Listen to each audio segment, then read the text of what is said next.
नमस्कार, 20 मिनट 20 खबर में आपका बहुत बहुत स्वागत है। मैं हूं आपके साथ प्रियंका राय। अगले 20 मिनट में आपको हम राजस्थान की 20 अहम खबरों से रूबरू करवाने वाले हैं। तो चलिए शुरू करते हैं 20 मिनट में 20 खबरों का सिलसिला। अगले साल विधानसभा चुनाव है, ऐसे में कांग्रेस पार्टी चुनावी मोड में नजर आ रही है और प्रदेश सरकार की ओर से कराए गए कार्यों को जन जन तक पहुंचाकर अधिक से अधिक लोगों को पार्टी के सदस्यता अभियान के तहत जोड़ने का कार्य किया जा रहा है। पहले ये अभियान 31 मार्च तक था, लेकिन अब इस सदस्यता अभियान को 15 अप्रैल तक बढ़ा दिया गया है। 31 मार्च तक के आंकड़े भी कांग्रेस पार्टी ने जारी कर दिए हैं, जिसमें राजस्थान में चित्तौड़गढ़ के बाद सिकराय विधानसभा प्रदेश में दूसरे स्थान पर आया है।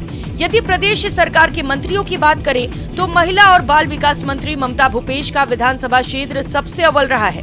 कांग्रेस के डिजिटल सदस्यता अभियान में सिकराय विधानसभा पूरे प्रदेश में दूसरे नंबर पर और दौसा जिले में पहले नंबर पर आ रहा है। दौसा के अन्य विधानसभा क्षेत्रों की बात करें तो लालसोट 8वें स्थान पर, दौसा 17वें स्थान पर, बांदीकुई 31वें स्थान पर और महवा 73वें स्थान पर रहा है। सिकराय विधानसभा क्षेत्र दूसरे नंबर पर आने के बाद महिला और बाल विकास मंत्री ममता भूपेश ने सिकराय विधानसभा क्षेत्र के कार्यकर्ताओं का आभार जताया और जनता का भी आभार जताया। उन्होंने कहा कि प्रदेश सरकार द्वारा कराए गए कार्य और हाल ही में जारी किए गए बजट के बाद जनता में कांग्रेस के प्रति उत्साह है और अधिक से अधिक लोग कांग्रेस पार्टी से जुड़ रहे हैं। सुजानगढ़ विधायक मनोज मेघवाल ने नगर परिषद सभागार में विभागीय अधिकारियों की बैठक लेकर गर्मी के मौसम में पेयजल व्यवस्था सुचारू रखने के निर्देश दिए हैं। इस बैठक में विधायक मनोज मेघवाल ने कहा कि जहां पर पानी की आपूर्ति नहीं हो सकती, उन ढाणियों में टैंकर्स की व्यवस्था की जाए। साथ ही नहरबंदी के दौरान लाडनू से वैकल्पिक व्यवस्था को लेकर भी बात की गई। इस मौके पर सीवरेज और सड़कों में गुणवत्ता बढ़ते जाने के निर्देश भी विधायक ने दिए। बैठक में सभापति नीलोफर गौरी, उप सभापति अमित मारोठिया, जिला कांग्रेस प्रवक्ता रहे मोहम्मद समेत कई अधिकारी और गणमान्य लोग मौजूद रहे। एजेंडा वही था कि भी पिछले 2 महीने से विधानसभा सत्र की वजह से ज़्यादा विचार विमर्श कोई मीटिंग भी नहीं हो पाई थी, वो था। साथ ही इसके अतिरिक्त और जो नगर परिषद के जो इश्यू हैं उसको लेके कभी पट्टों का अभियान 31 मार्च डेडलाइन थी, वो आगे बढ़ाई है, पर इस 31 मार्च तक क्या स्थिति हुई है उस पर डिस्कस है। और इसके अलावा जो हॉस्पिटल का मुद्दा है कि जो शिफ्टिंग की परमिशन आ गई है उसको एग्जीक्यूटिव कैसे करें उसके बारे में, और इन्हीं 3-4 मुद्दों को लेके आज मीटिंग में। केंद्रीय कृषि मंत्री नरेंद्र सिंह तोमर ने देश की सभी राज्य सरकारों से जैविक और प्राकृतिक खेती को प्रोत्साहित करने के लिए केंद्र सरकार की तरफ से घोषित योजनाओं का लाभ उठाने की अपील की है। साथ ही राज्य सरकारों से कहा है कि ऐसे रकबे की पहचान और प्रमाणीकरण करके भेजें जिसमें अभी तक रासायनिक खाद का प्रयोग नहीं किया गया है, ताकि ऐसे इलाकों को लार्ज एरिया सर्टिफाई करके जैविक प्राकृतिक खेती और इसकी लाभकारी योजनाओं से किसानों को जोड़ा जा सके। कोटा के जाखोड़ा गांव में राम शांताय जैविक कृषि एवं अनुसंधान केंद्र का लोकसभा स्पीकर ओम बिरला और आरएसएस के राष्ट्रीय कार्यकारिणी सदस्य सुरेश भैयाजी जोशी के साथ शुभारंभ करने के बाद तोमर पत्रकारों से बात कर रहे थे।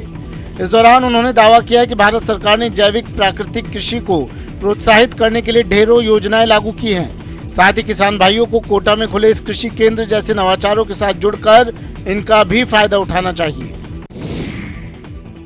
सरकार के इन्वेस्ट राजस्थान अभियान की ओर से अलवर जिले में 7 अप्रैल को इन्वेस्टर्स समिट का आयोजन तान्या रिजोर्ट राजगढ़ रोड में होगा, जिसमें उद्योग मंत्री शकुंतला रावत, शिक्षा मंत्री बीडी कल्ला, कैबिनेट मंत्री टीकाराम जूली, सांसद, विधायक सहित कंपनियों के प्रतिनिधि शामिल होंगे।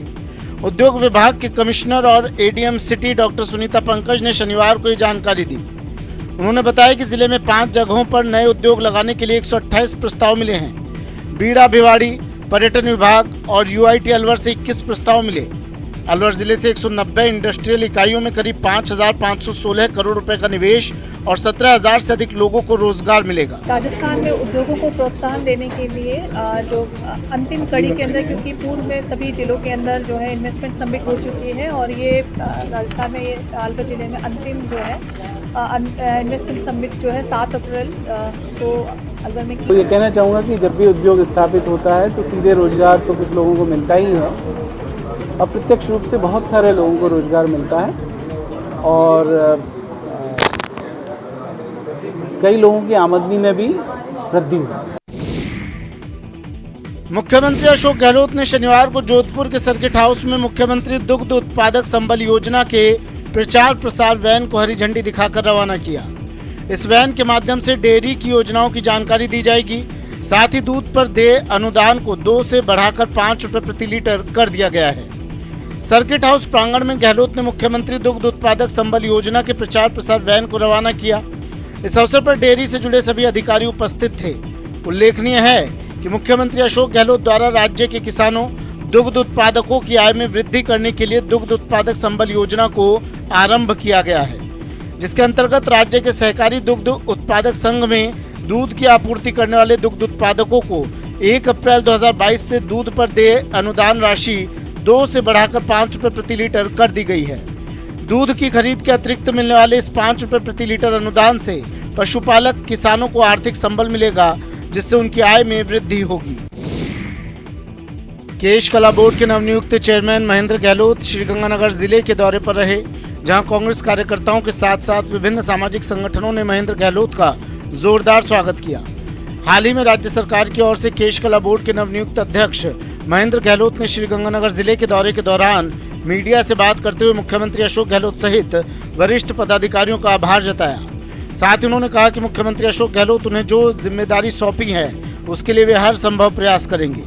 उन्होंने कहा कि वे पूरे राजस्थान के गांव-गांव, ढाणी-ढाणी का दौरा कर कारीगर और हुनरमंदों की प्रगति के लिए हर संभव कोशिश करेंगे। मुझे इसलिए बनाया है कि मैं उन लोगों के बीच में जाऊं, उन लोगों के सुझाव लूं, उन लोगों के जो अंतिम छोर पर खड़ा जो नौजवान है, जो पिछड़ा हुआ तबका है, उन लोगों से राय लेकर के, उनके सुझाव लेकर के, और हम हमारी प्रोसीडिंग में कवरिंग लेटर लगा के प्रोसीडिंग में लेकर के बोर्ड की मीटिंग में और फिर राजस्थान कैबिनेट में भेज करके और उनके भले के लिए, उनके हित के लिए अच्छे से अच्छे काम करें। बूंदी रियासत के 26वें महाराव के रूप में कुंवर वंशवर्धन सिंह ने मोती महल में पगड़ी पहनी। वंशवर्धन सिंह को पगड़ी पहनाने का दस्तूर शनिवार को बूंदी की नवल सागर झील किनारे स्थित मोती महल में किया गया। बूंदी राज परिवार के राज पुरोहितों ने विधि विधान के साथ कापरेन ठिकाने के कुंवर वंशवर्धन सिंह को पगड़ी बांधने का दस्तूर पूरा करवाया। राज तिलक का हर दस्तूर बूंदी राजघराने की सनातन राज परंपरा के मुताबिक निभाया गया। कुंवर वंश सिंह ने पाग बांधने के बाद मोती महल में स्थित आशापुरा माता और बूंदी के आराध्य देव रंगनाथ जी के दर्शन भी किए। इसके बाद घोड़े पर सवार होकर तारागढ़ फोर्ट पहुंचे। वंशवर्धन राजगद्दी पर बैठे और नजराने की परंपरा निभाई गई।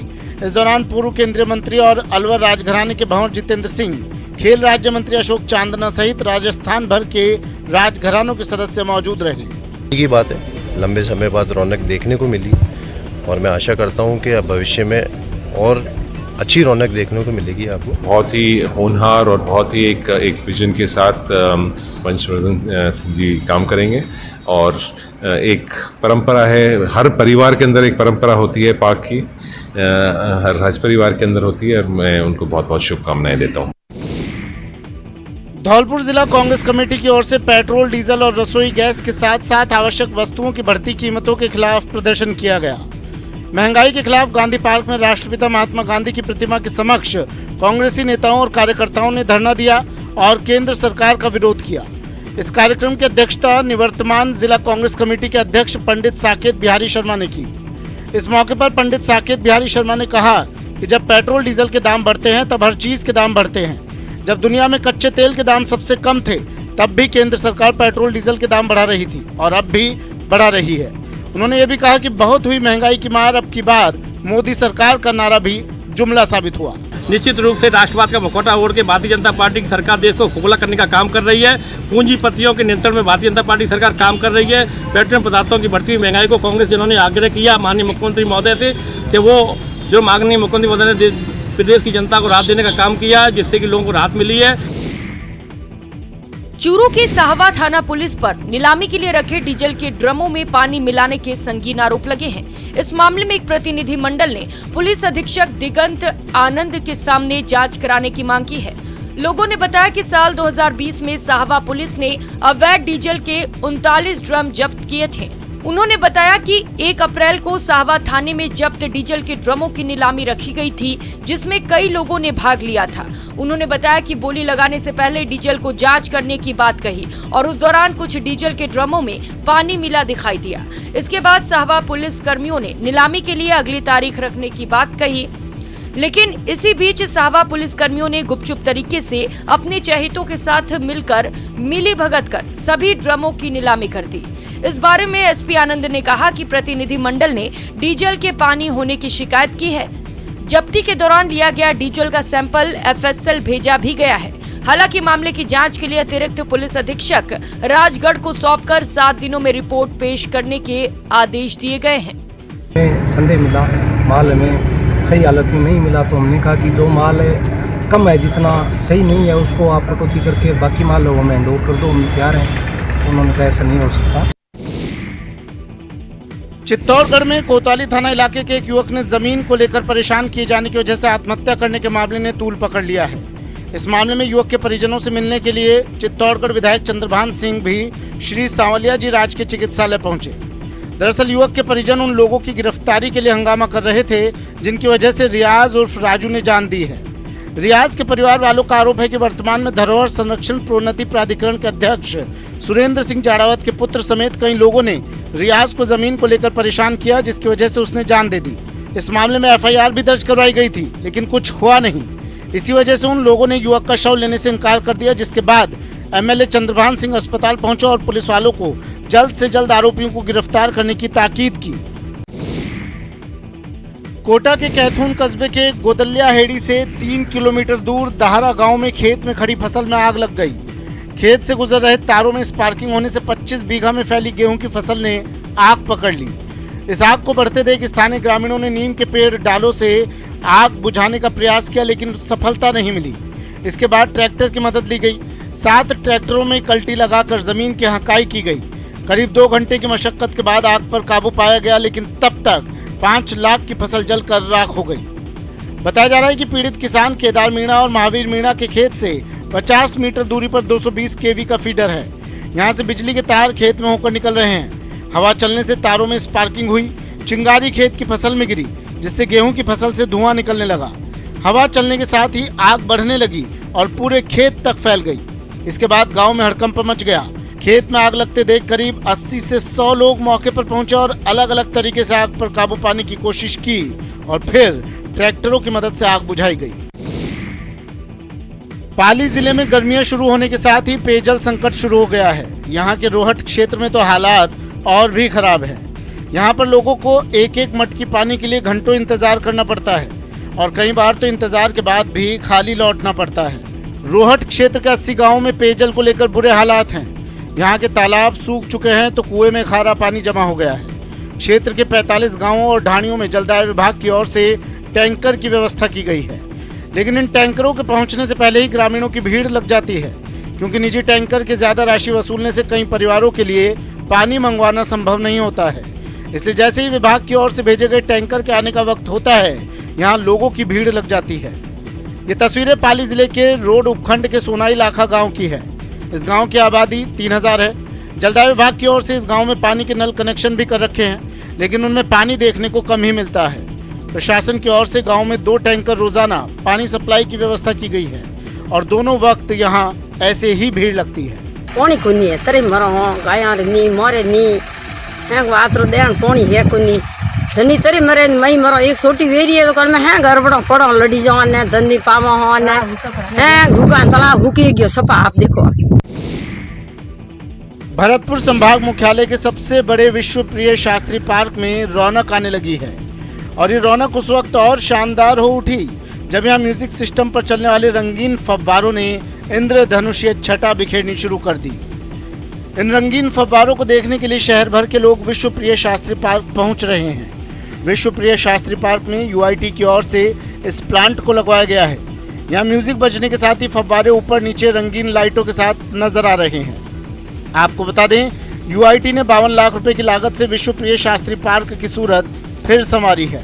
इसमें 8.5 लाख रुपए की लागत से उत्तर प्रदेश के वृंदावन स्थित प्रेम मंदिर की तर्ज पर पार्क में भगवान श्री कृष्ण की मूर्ति निर्माण, 15 लाख रुपए की लागत से बच्चों के मनोरंजन के लिए तरह तरह के झूले, फिसलन पट्टी के अलावा 23.5 लाख रुपए की लागत से एट होम स्टेज, आमजन के बैठने की व्यवस्था की गई है।